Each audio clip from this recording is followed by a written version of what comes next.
Nonprofit governance. Nonprofit answers. Nonprofit board. Nonprofit management. Nonprofit marketing. Nonprofit resources. The Alliance for Nevada Nonprofits presents Nonprofit Everything, the podcast about everything nonprofit, with your hosts, Andy Shurik and Stacey Wedding. Hey there, thanks for joining us today for another episode of Nonprofit Everything, packed with juicy questions and hopefully even juicier answers.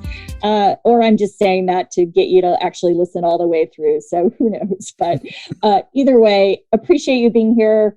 And as you know, this happens and is made possible through your questions. So you can send us a question at any time. Check out nonprofiteverything.com, find us on Facebook.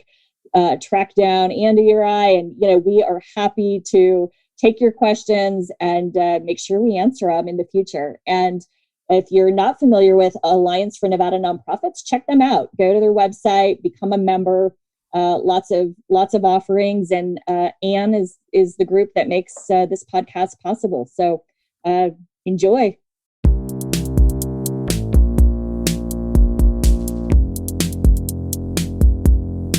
Our nonprofit relies on volunteers, but they're staying away now. Any ideas on how to get them back?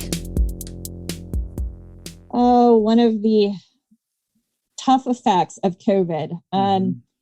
Well, I certainly am not an expert in this, but some just kind of basic ideas I would have, not knowing exactly how to approach this, would be figuring out, are there other ways to engage them in your work that require them not to be, at a facility or to be interacting with people. And I'm sure that's probably, the organization or the person writing this comes from an organization that's the kind of work you need volunteers for. So I'm not sure that this advice is going to apply, but my thought is like, there's other things that organizations need help with that you don't have to be in person. So could you move some of your volunteers to another opportunity for your organization? I know one organization that actually had volunteers help with mask sewing at the beginning of COVID. I have, another client that actually said, we need help with like creative card making. So we want to make, great cards and inspirational cards for some of the people we serve and sort of put it in the little bag of goodies we're giving them. So would you help us with that? So are there sort of odds and ends like that could still help people feel like they're making an impact, but may just be in a different way? I also think like in times like these, are there ways to kind of ramp up your volunteer program? So perhaps it's a great opportunity to actually check in with volunteers and still keep them close, because I think the lack of communication with anybody right now is where we lose people. So how do we sort of still update our volunteers or do a check-in and let them know, if there are these other opportunities, or just see how they are as people? So just kind of that personal touch, and perhaps they can help you with just kind of be your mission ambassadors of getting, spreading word about what you still are doing on social media networks. I mean, I think there's some creative ways around this if you just can't get people to come in person, but I'm sure there's probably other ideas that are more strategic than mine. Yeah, I think this is a perfect example of a question that we could get an expert in on. Somebody who's actually doing this and knows what they're talking about, rather than me, who would tell you what you already know. Well, and yes, and I'm sure I just repeated a bunch of stuff that everyone's like, yeah, thought of that, been there, done that, doesn't work. So, all right, well, expert time.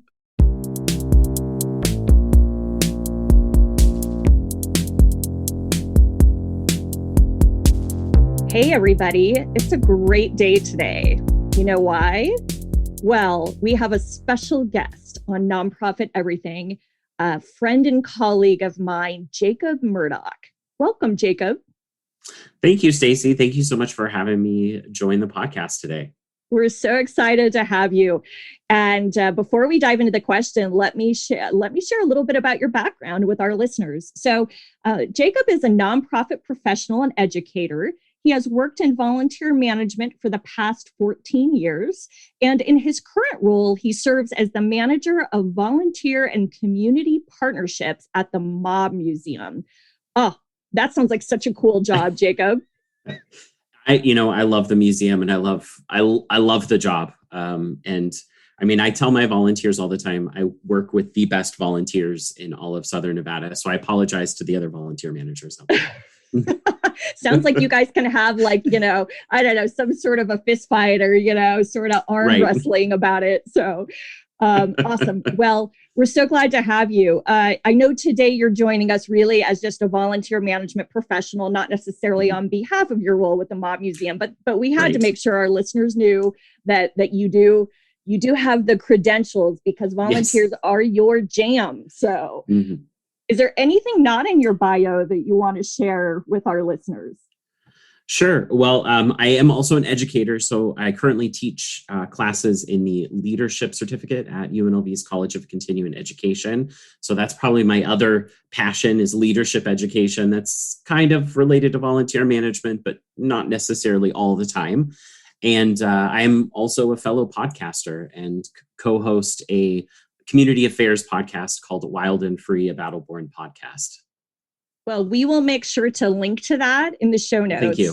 Yes, it's I know Andy and I know how, that sort of mutual promotion and sort of trying to support each other makes a world of difference. So right. Yes, most definitely. Yeah. Awesome. Okay, well, let's dive right in. Sure.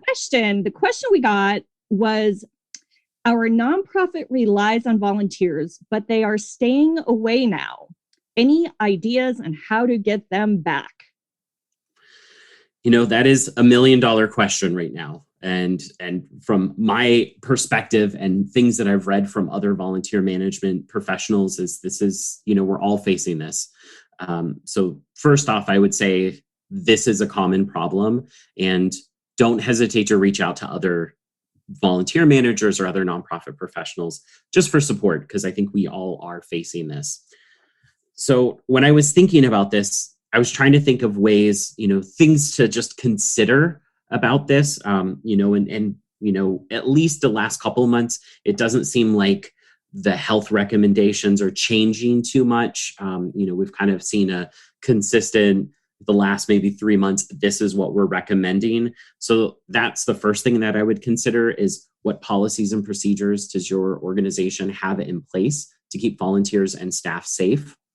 A lot of the organizations that are still utilizing volunteers, have some sort of wellness check procedure, taking temperature, asking people questions. I'm sure we've all experienced that too, going into maybe different stores or different, places during this time.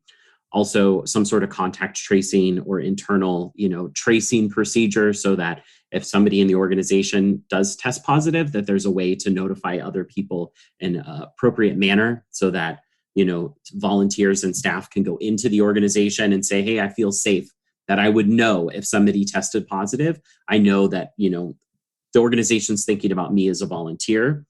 And then also just, is letting volunteers know about enhanced cleaning procedures, or, disinfecting, or just other safety procedures. I think that goes a long way. And I found, particularly communicating with volunteers that I work with or places that I volunteer, that is something that, of course, I'm a volunteer manager, so I'll ask for those policies and procedures. But I know I've had feedback too that says, okay, we feel comfortable because you're very transparent about this. Interesting. Yeah. Yeah.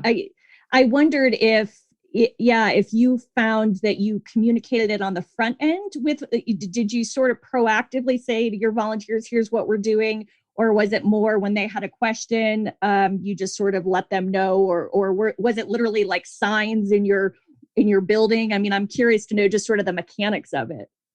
I would say it was first and foremost, before we even allowed volunteers back, it was something that we told our volunteers about. These are our safety procedures and policies for COVID. And then, of course, in my professional position, we do have signs everywhere. We have reminders, and I send reminders of when the policy is updated as well, even to volunteers who are not currently volunteering with us. They still get that reminder, so they know kind of the evolution of the policies and procedures. And I've heard that too from other colleagues in the community, that's, as things change, they're just going ahead and sending that information to volunteers, so that volunteers are aware of that. I know I had a conversation with the Discovery Children's Museum volunteer manager, and they're doing some great things as well to make sure that volunteers feel safe and comfortable inside of the building. That's wonderful. I'm curious if you've run into any problems where you've had volunteers not want to follow by your rules, and if you have policies around that.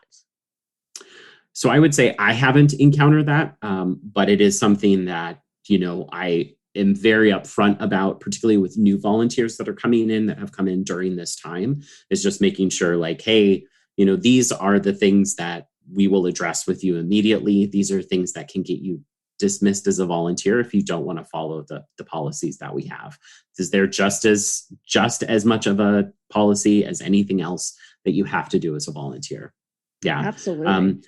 And I haven't heard from any colleagues about anybody struggling with that. I'm sure it exists, because we know that there are people out there who don't want to follow those policies and procedures. But we make it a pretty set, these are the rules. If you don't follow the rules, you don't have to be here. Good. I'm comforted to know that as just someone out there in the community. And I think that's the right thing to do right now. Yeah, most definitely. The other thing that I was thinking of is what things can your organization do that volunteers can do remotely? And I know it's hard because we're already having to transition maybe some of our professional staff to remote, but if volunteers are an essential part of the work that you're doing, figuring out things that they can do from home.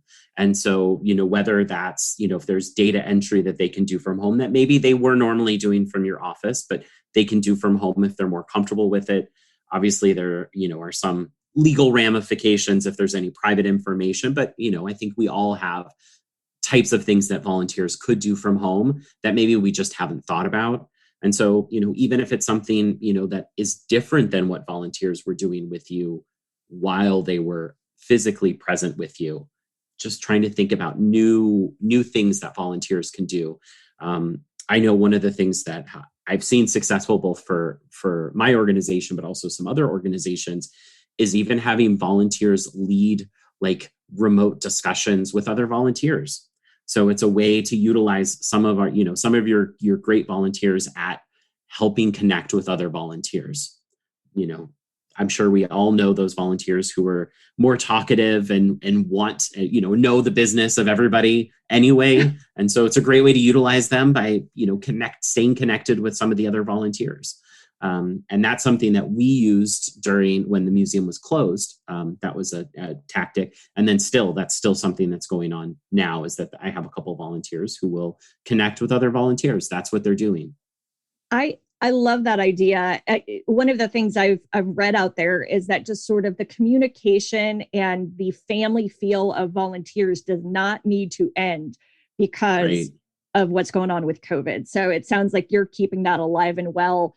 And are you finding your volunteers are receptive? I mean, the ones who are obviously facilitating these conversations are receptive. What about the others? Are they receptive to participating? I would say about 50% of the volunteers that we had prior to, the initial COVID shutdown are receptive. Yeah, there's some that aren't, and that's okay. I don't have a problem with that, but I think 50% is that's a great number. And then, we are still bringing on new volunteers, which I have some suggestions for as well, but we're still bringing on some new volunteers too, which, some of them have gotten involved with some of those remote or virtual interactions right away, right after starting with us too, which is great. So before we dive into your suggestions on bringing on some of the new volunteers, I am curious to know if you're just seeing both anecdotally within your organization, as well as looking at national trends. What are the trends showing us around volunteerism right now? What are you seeing? Because I'm kind of curious. I mean, I'm hearing you say, oh, we have new volunteers who are coming on board. So is that something that has increased given people's wanting to need, help out during this time of need? So that's a great question. And doing some of the research, so national trends, Volunteer Match has been doing kind of like monthly reports on volunteer trends right now. And their data has shown that while volunteering has definitely decreased, which I think makes sense nationwide because of all the restrictions and that sort of thing, and personal safety, but that the belief that volunteering and volunteerism is necessary and important has greatly increased. And so we're seeing people feel like, believe that volunteerism is much more important than maybe it was in the past, even though the volunteer numbers don't necessarily mean that. I think it's interesting because we can see, maybe some of the shortcomings of particularly maybe government public services right now. And so we feel like, okay, where can those gaps be filled? Those gaps can be filled by the nonprofit sector, and volunteers are an important piece of that. So, and along with that data too, they also mentioned that donations, the importance of donations, the belief in the importance of that has increased. Although they didn't, I think, specifically measure the amount of donations and if donations has gone up, but the belief that donating is important has also increased, which I think is a positive trend, and we want to continue that. From anecdotally, I think that what I see is people are more interested in volunteering, and that could be because more people are out of work or they have fewer hours at work, so they have more time on their hands. They see maybe some of those shortcomings of public services and want to give back. And then also, one of the unique things that I think that I've seen personally is we have a lot of students who, now that they're doing school at home, and even college students, most of them are doing most of their classes online. They have more time and they want to do something productive with that time. And so while it may not be possible to get a job if they didn't already have one, they're able to give that time to a nonprofit organization. And I think that's really positive too, because I think students often are stressed because of school and because of extracurricular activities. And now when they don't have some of those extracurricular activities, they see the importance of, or they are like, I have time to volunteer. Now I'm going to volunteer because I have this time, which I think is really awesome. I hope they get the volunteer bug from doing this, so that when this is all behind us, they'll still want to find time to volunteer. That would be pretty cool for the sector. Oh, for sure. And especially in our community, I think that it would just be so great to have an influx of younger volunteers that continue to stay volunteering. And that would just be really fantastic for us. Awesome. So do you want to dive into some ideas or specifics on onboarding new volunteers? Sure. So the first thing that came to mind is engaging other types of volunteers. So I know anecdotally with many of my colleagues, the biggest group of volunteers in our community generally are retirees.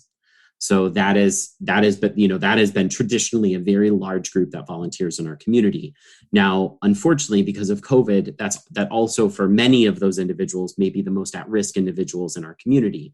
So we can expect that many of them either don't want to volunteer, or in some cases, there are organizations that have restrictions on volunteers because of their at-risk nature. So I think it's important to think, okay, so if that's, for some organizations, if that's your primary demographic, you want to start looking for other types of volunteers. So I think right now, particularly with some of the things I mentioned, high school students, college students, and even the possibility of engaging interns is probably even easier now than it ever has been. And so, as I mentioned, we're seeing a lot more high school and college students come in, particularly because some of the traditional places they like to volunteer are not options. Hospitals, number one, not an option to volunteer at right now. Makes sense. I don't think I need to go into why. Nope. So, and that they utilize, hundreds, if not thousands of volunteers in our community. So that's a place that those volunteers who were volunteering at hospitals still want to volunteer, but they don't know where to go because they can't go to their, the previous place. Then there are some organizations that aren't utilizing volunteers. And so where are those volunteers? Because many of them may still want to volunteer. I find a lot of those are still in those same demographics. And then two, there's also organizations, one of the benefits that we've had of volunteers is that we allow 16-year-olds to volunteer without a parent or guardian, which a lot of places don't. And so, we have kind of an upper hand, I think, in that regard to getting high school students. But a lot of other places, they like to volunteer, either have additional restrictions or are not allowing volunteers. So, the Natural History Museum has some different restrictions. 3 Square has some different restrictions. And so it doesn't make it as easy to volunteer as maybe it was before. And I think those are all common sense restrictions. So 100% agree with that. But, think about maybe some different types of volunteers that you can engage and interns. A lot of those places that our college students were interning at, they can't intern with. And so that leaves a lot of folks who need that experience, and we can provide that experience for them. And maybe they hadn't even thought of nonprofits as a place to intern. And now, we can bring them in and maybe do some work, and they can work remotely as well. So, thinking about some of those things, I think are really important. And just thinking about different types of volunteers. I love that. I keep picturing this sort of pie chart. You always hear the idea of diverse revenue sources, but there's such a thing as diverse volunteer sources too, and where we're finding our volunteers.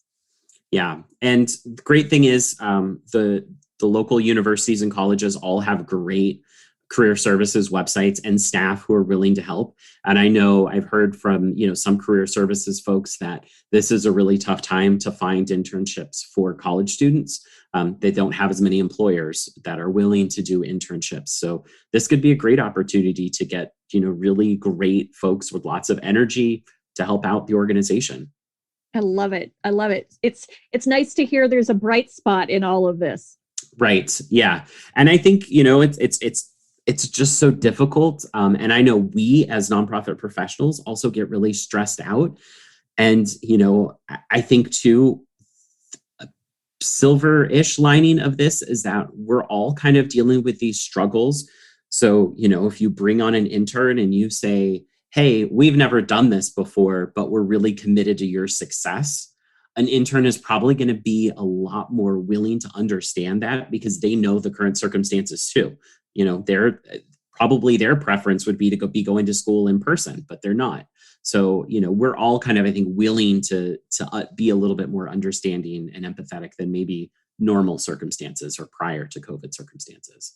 Definitely giving each other more grace. And that's important. And I love what you said about just being upfront about it with any volunteer, right? Letting them know, hey, listen, we don't have this model perfected. So hang with us while we work through the kinks. And we promise that we'll try to do our best to course correct along the way.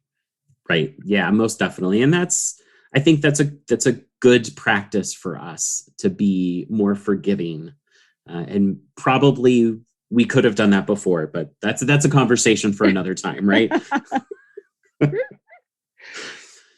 Yeah. The other thing that I think is really important is just creating opportunities for connection between volunteers.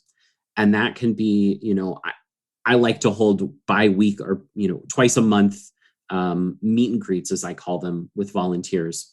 Whoever wants to show up can show up. They're via Zoom.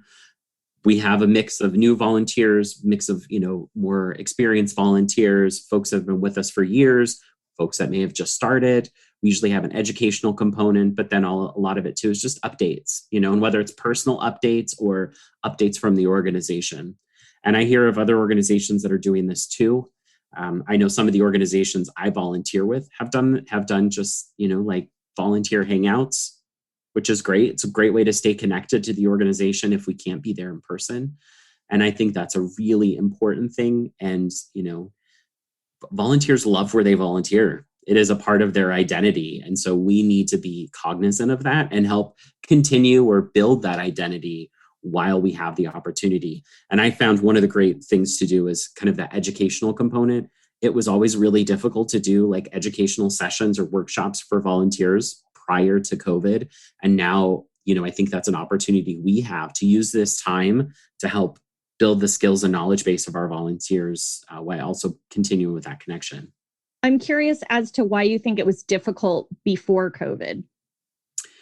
I think because people have a lot of, commitments, and, we particularly, for my organization, we have a lot fewer people volunteering. And that allows us to kind of maybe dedicate some more time to some of those educational workshops. But I think it is just availability. And a lot of our volunteers are staying at home. And so they have the availability to just log in to Zoom for an hour every other week and communicate, when maybe, scheduling time to do that would have been almost impossible prior to get the numbers of people.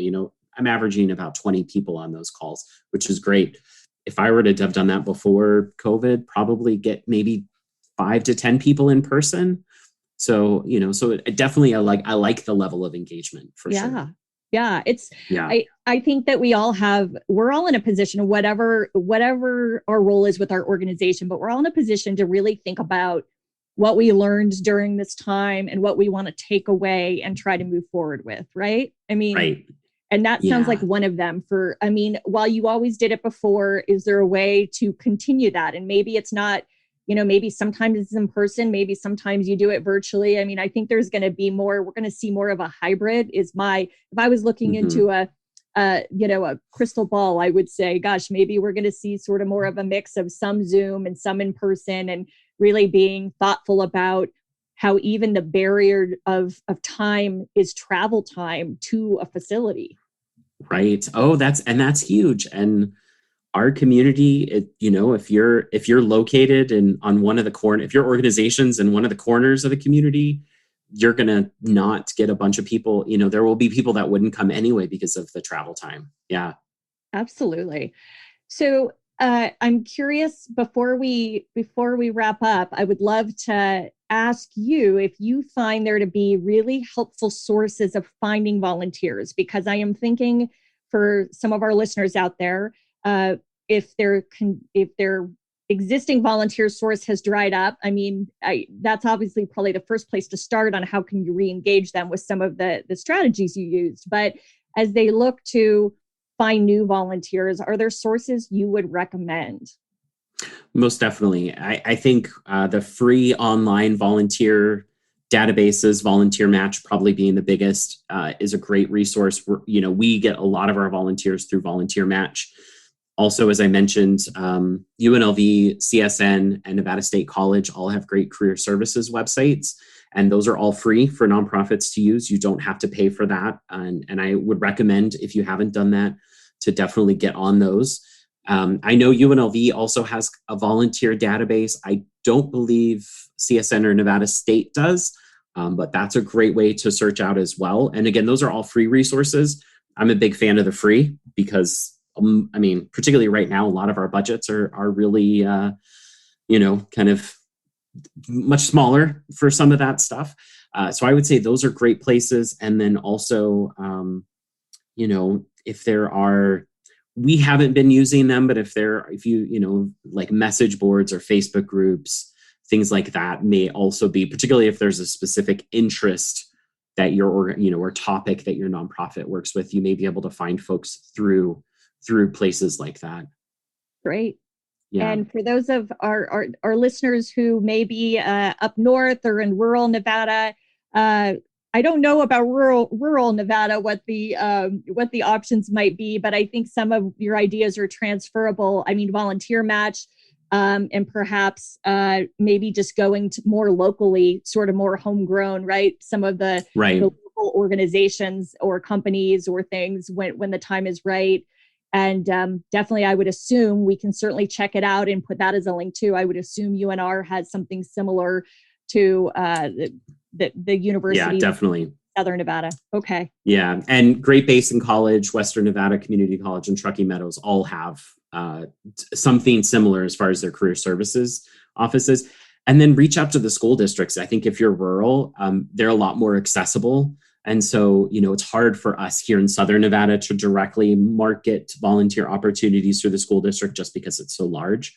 But I would bet that a lot of those smaller districts and even smaller, small high schools, if they're requiring their students to do volunteer service, which I think most schools in Nevada do, then that's a great way too, because they're probably don't have a lot of options. If you're in Ely, you may not have a ton of options of places to volunteer. So if you're an organization that is nearby or in Ely, contact the schools. I love it. Well, you have, as always, lit up my brain with some new ideas. And I know our listeners appreciate your time, Jacob. And we just appreciate you sharing your expertise and knowledge. I know everyone is busy and crazed with the holiday season, so appreciate you taking the time to be here with us. Of course. Thank you so much. Thanks to you and Andy for having me on. And I'll make sure I've got a couple online resources I'll email you so you can put them with your show notes for some other resources for volunteering and COVID-19. I knew I loved you as our guest for more reason than one. So, all right, Jacob, thank you so much.